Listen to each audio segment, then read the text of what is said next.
Sœurs et frères, j'ai choisi, en ce dimanche, de suivre le plan de lecture biblique de mon Église qui est lu par l'Union des Églises protestantes d'Alsace et de Lorraine.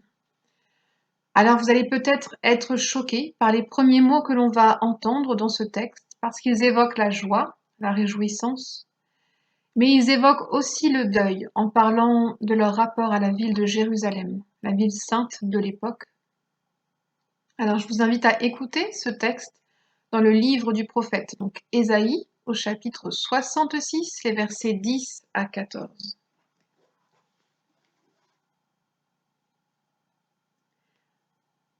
Jubilez avec Jérusalem.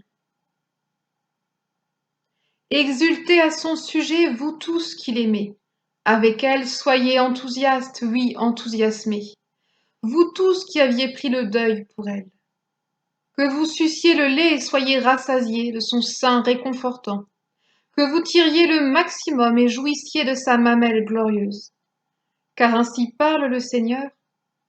Voici ce que je vais faire arriver jusqu'à elle, la paix comme un fleuve, et comme un torrent débordant la gloire des nations. Vous serez allaités, portés sur les hanches, cajolés sur les genoux. Il en ira comme d'un homme que sa mère réconforte. C'est moi qui ainsi vous réconforterai. Oui, dans Jérusalem vous serez réconfortés. Vous verrez, votre cœur sera enthousiasmé. Vos os, comme un gazon, seront revigorés. La main du Seigneur se fera connaître à ses serviteurs, mais il se montrera indigné envers ses ennemis.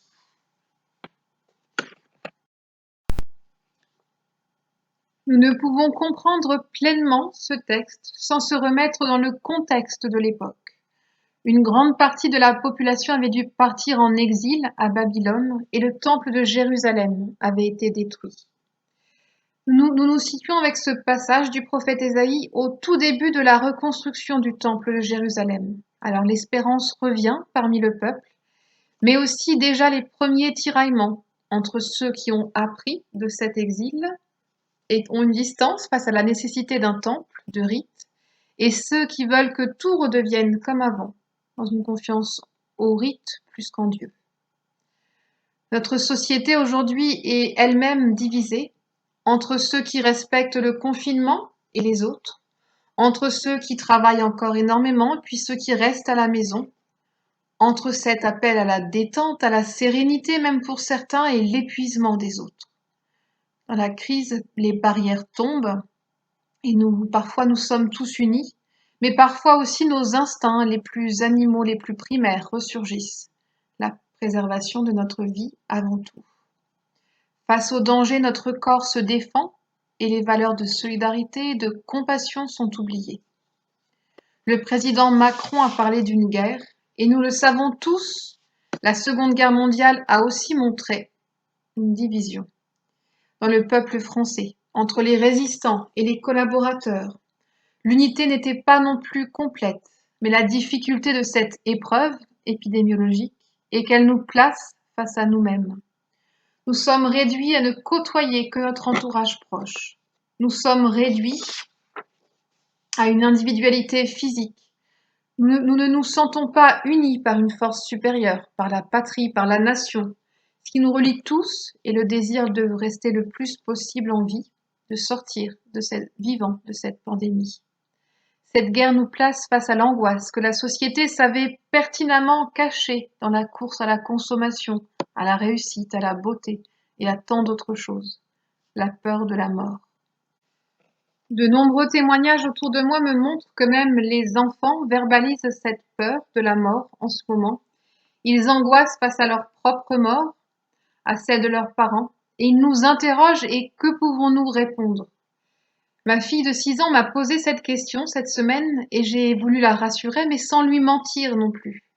Il y a un risque que nous mourions de cette pandémie ou d'autre chose. Mais je me suis rappelé que ce qui, moi, me guide dans ma vie depuis que cette peur de la mort est apparue en moi après une maladie. Qu'importe le nombre de mes jours, de mes années sur cette terre, j'aimerais que ces jours et que ces années soient marqués par l'amour, pas forcément l'amour au sens sentimental, mais l'amour donné et reçu dans nos interactions sociales, la certitude que notre vie a été ce qu'elle devait être, quelle qu'en soit sa durée. Étonnamment, cette prise de conscience a aussi pour moi été le début dans ma foi chrétienne, qui m'a conduit au ministère pastoral. Alors je ne veux pas être rassurante parce que l'époque le demande. Le discours chrétien n'est pas l'opium du peuple, le discours des naïfs. Être chrétien, c'est croire que Dieu est à la source de notre vie, que notre vie a été voulue par lui.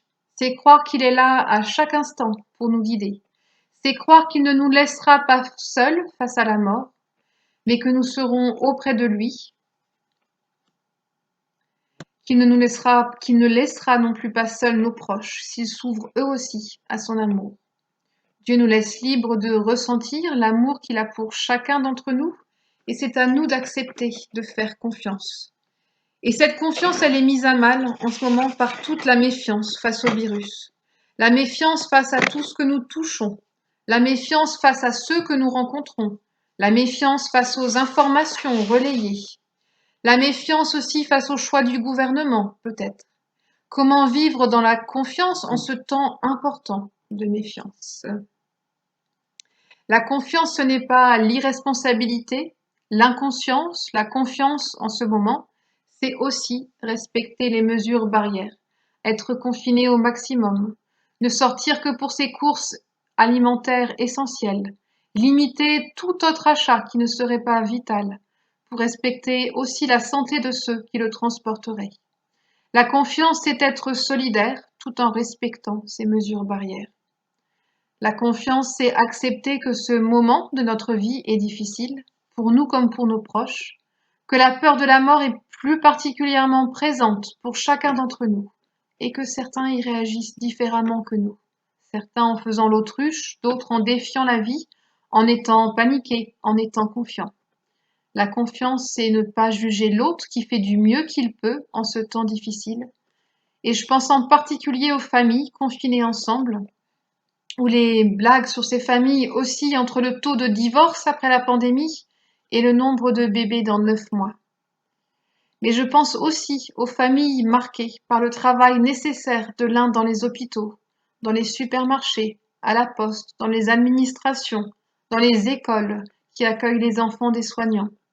Dans ces familles, le risque est aussi que l'écart entre le confinement de l'un et la suractivité de l'autre conduise à une incompréhension. Sans oublier les familles où les deux travaillent, avec le risque sanitaire et où l'épuisement guette.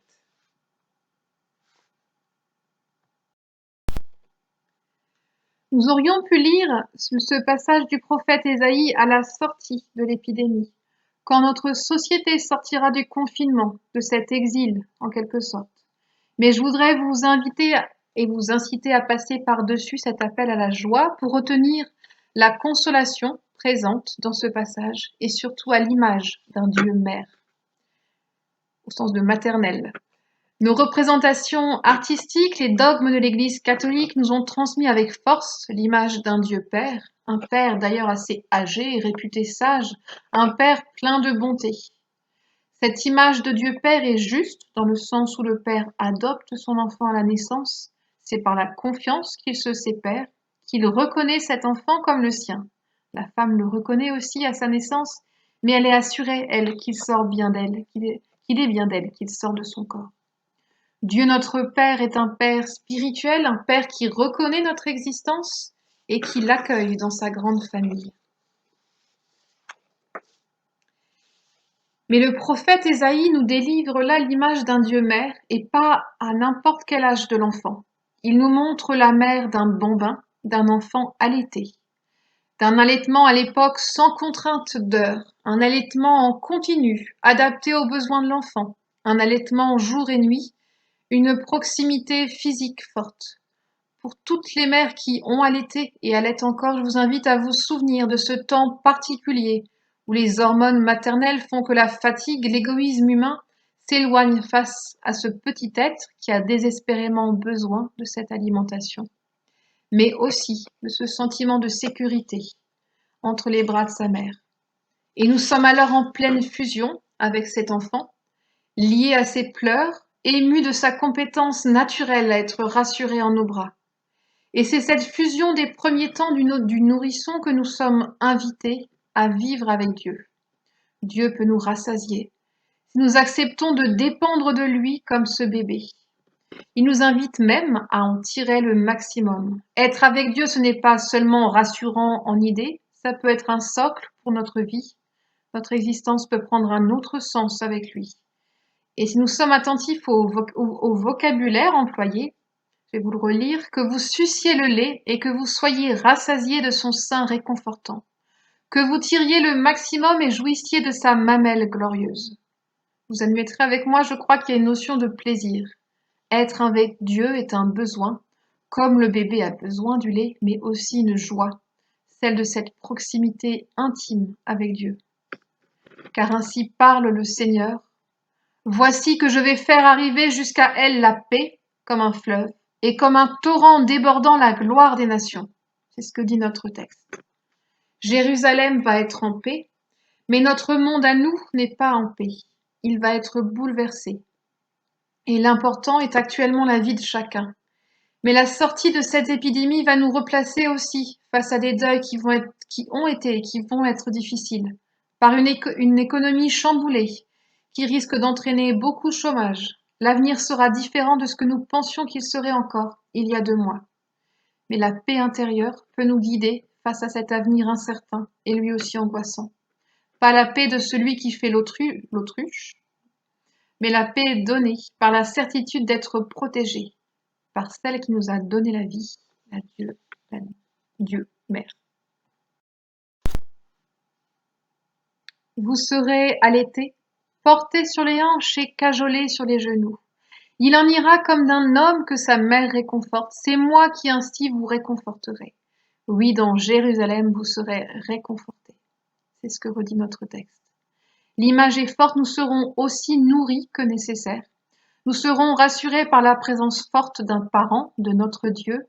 Nous serons remplis d'amour, câlinés même, comme dit le texte. Il y a dans cette image une forte proximité physique, à la différence du Dieu Père et juge au ciel et loin de nous. Cette image de Dieu Mère, nous en avons particulièrement besoin en ce moment, face à la panique, face à l'angoisse. Dieu n'est pas au ciel, il est auprès de nous, dans la prière, dans la lecture de sa parole, dans la confiance aussi toute simple que nous lui avons accordée. Pas besoin de savoir prier, de tout comprendre dans la Bible pour ressentir la certitude d'être aimé de Dieu, quel que soit le nombre de nos jours. Le texte conclut, vous verrez, votre cœur sera enthousiasmé, vos os comme un gazon seront revigorés. La main du Seigneur se fera connaître à ses serviteurs, mais il se montrera indigné envers ses ennemis. Il reste cette indignation de Dieu envers ses ennemis, cet horizon du jugement dernier, que nous retrouvons aussi souvent dans les paroles de Jésus, dans les paraboles aussi de Jésus. Car elle vient nous redire que nous sommes responsables de nos actes, de nos paroles, de nos choix de vie. Et il n'est pas ici question de punition, mais d'indignation. Dieu nous rappelle que nous sommes appelés à faire des choix de vie et des choix de mort, des choix pour sauvegarder la vie des autres aussi. Alors en ce temps d'épreuve, rassasions-nous de la consolation de Dieu. Elle n'est pas seulement un baume sur notre cœur paniqué, elle est le signe de l'amour de Dieu, de la confiance à laquelle il nous appelle en ce temps d'obscurité. Amen.